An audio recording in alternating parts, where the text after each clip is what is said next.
greed, deceit, betrayal. Three things which, when mixed together, could lead to terrible consequences. And in this case, the end result was murder. Hi, this is Millie, and welcome to Millie's Crime Stories.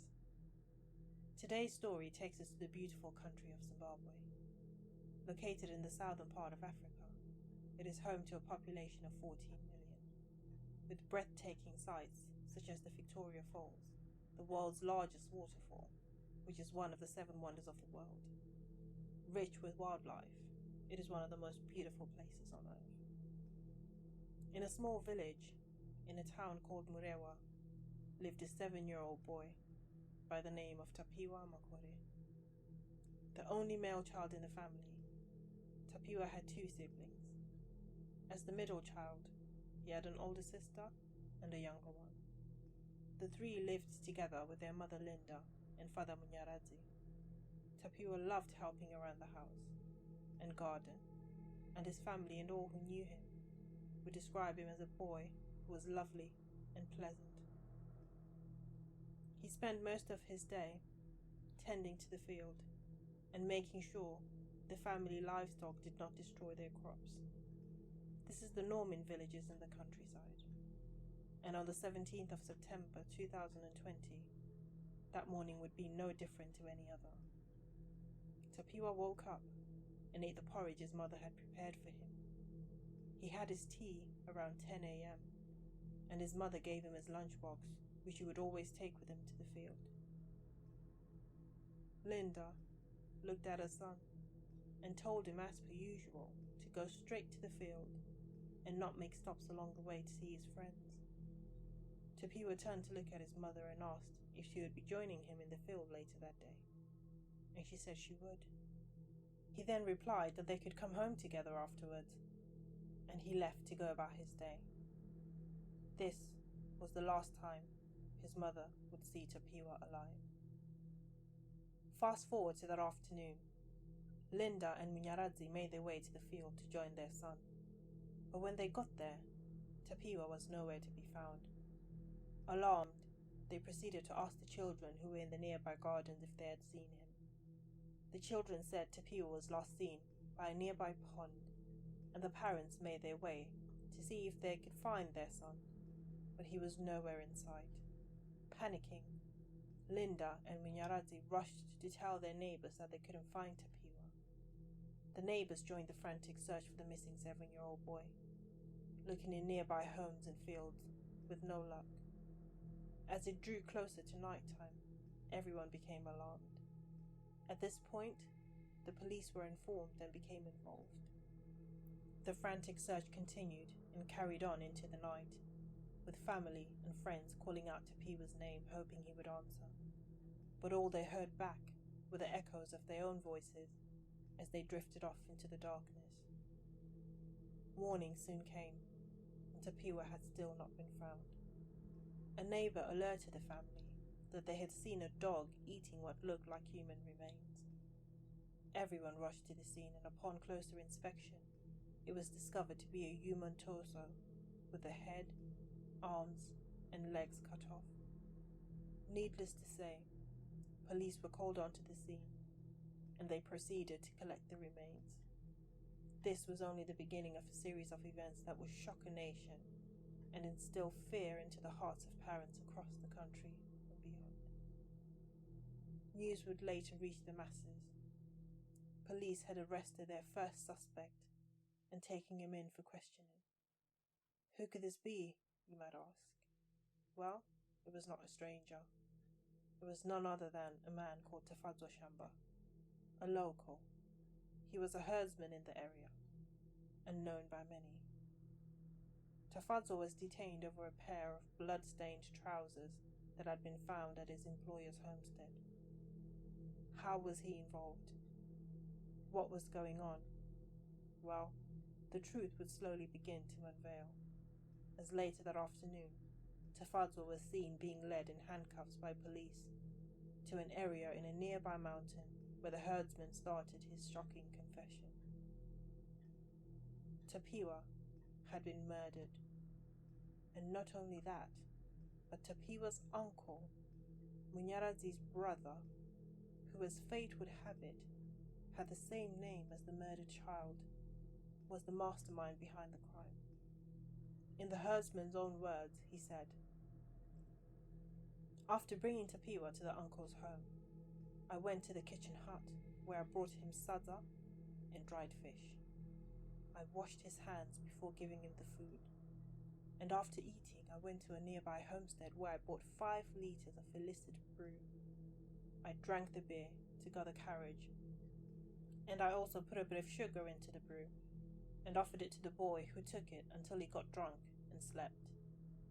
I then locked him up in the room before going back out to buy more beer. It would so happen that while he was at the homestead buying beer, the village watchman informed Tafadzwa of the news of the missing boy. It was at this point that the boy's uncle, Tapiwa Makore Sr., joined the search party with other family members, and the search went on till midnight. Then the people decided they would stop for now and carry on the search in the morning. Tafadzwa Shamba and Tapiwa Makore Sr. then returned to his home. Again, in his own words, Shamba said, "Around midnight, we opened the door and I carried the boy, who was still in a deep slumber, to a mountain near the village. Mr. Makore Sr. carried the knives and the plastic bags. While on the mountain, I held the boy down. I cut off his head with a sharp knife, while his uncle held the torch for lighting.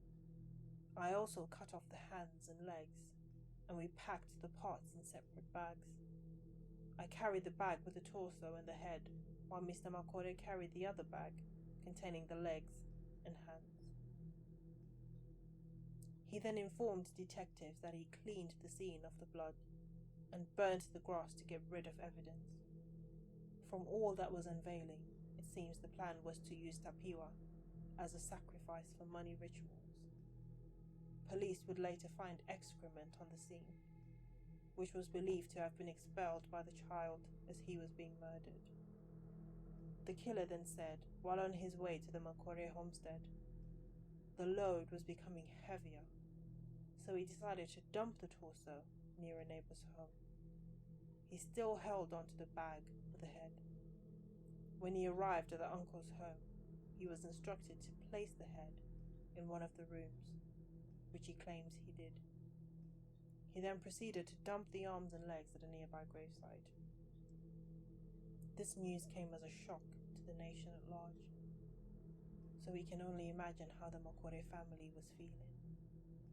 This was Tapiwa's uncle, who he was named after, that had masterminded the gruesome killing of their beloved son. The betrayal was too much for them to comprehend. Tapiwa Makore Sr. had put in such effort to find the missing boy, and even chastised the boy's mother for being careless and threatened to beat her up, because according to him, it was her fault Tapiwa went missing. Munyaradzi was at a loss for words. He stated how it was difficult to believe that his own brother, who had been his pillar of strength throughout the search, had been responsible for his son's disappearance the whole time. He stated there was no bad blood between the two families, hence him naming the boy Tapiwa after his elder brother. Tafadzwa, Shamba and Tapiwa Makore Sr. were remanded in custody while investigations continued. DNA tests were being run on the remains to confirm they were that of the missing boy. In the midst of all this, police picked up a witch doctor for questioning in relation to the case, as it was alleged that he was given Tapiwa's head. And in a bizarre twist, the police recovered the head of a 12-year-old in the same village, but they believed it was possibly exhumed from a grave, as there were no other ongoing missing persons cases in the area.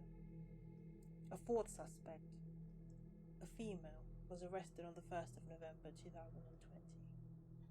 It was alleged that the woman was seen cleaning an item that contained what appeared to be human blood.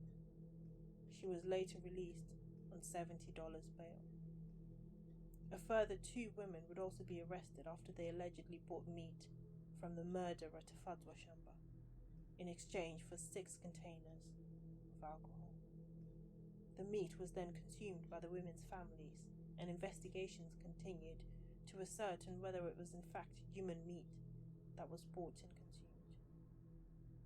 The following week, an 11-year-old boy would be implicated in the murder after it was discovered that he was paid $5 to lure Tapiwa from the garden to his uncle's home. Tapiwa Makore Sr. allegedly gave the boy the money and a t-shirt and warned him not to share the information with anyone else. The boy handed the money to his mother, who then kept it a secret, and she told her son not to say anything to anyone else. She then proceeded to use the money to buy chicken that she would later cook for her family. The boy is set to testify as a witness in the murder trial. As if this wasn't enough, a week later, another of Tapiwa's uncles, Thanks Makore, was arrested in connection with the murder, with it being alleged that he was the one who was given the boy's head and arms.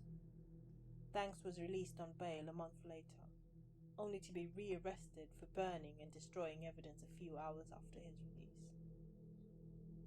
It would now be 10 weeks later.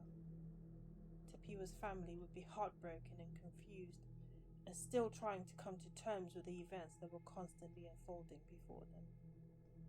Their murdered son was yet to be buried, as only his torso and legs had been found, and his head and arms were still missing. Police searches yielded little to no results. The search for Tapiwa's missing body parts would continue for a grueling 7 months, as the family and the nation continued to grieve. Tapiwa's funeral was finally held on the 27th of March, 2021. Scores of people from all walks of life gathered for the burial of the slain child. A deafening silence loomed in the air as Tapiwa's casket was removed from the hearse. Only the stifled cries of the mourners could be heard. It was at this moment that Tapiwa's mother, Linda, cried uncontrollably at the sight of her son's small casket. It was probably the realization that after months of anxious anticipation and hoping the rest of her son's remains would be found, that this was it. This was the end of the story. Mourners placed flowers on his casket as the family came to terms with the fact that Tapiwa was actually gone. He would be lowered down into the cold, hard ground, while tears continued to stream down the mourner's cheeks. On this fateful day, 7-year-old Tapiwa Makore was finally laid to rest. Tapiwa Makore Sr. applied for bail, which was denied by a judge in September 2021. He is currently still remanded in custody awaiting trial. May justice be served, and may the innocent soul of Tapiwa Makore Jr. continue to rest in eternal peace. Tapiwa's life was cut short in an act of senseless greed and cruelty, for money rituals that some still believe bring fortune to those who spill innocent blood in the name of witchcraft. May these killers get exactly what they deserve. I hope you enjoy this week's crime story. We will be uploading new videos each week, so if you don't want to miss out, hit the subscribe button. And if you have any stories you would like us to cover, leave a comment below. Thank you so much for watching, and I'll catch you again next week on another edition of Millie's Crime Stories. Until then, take care and stay blessed.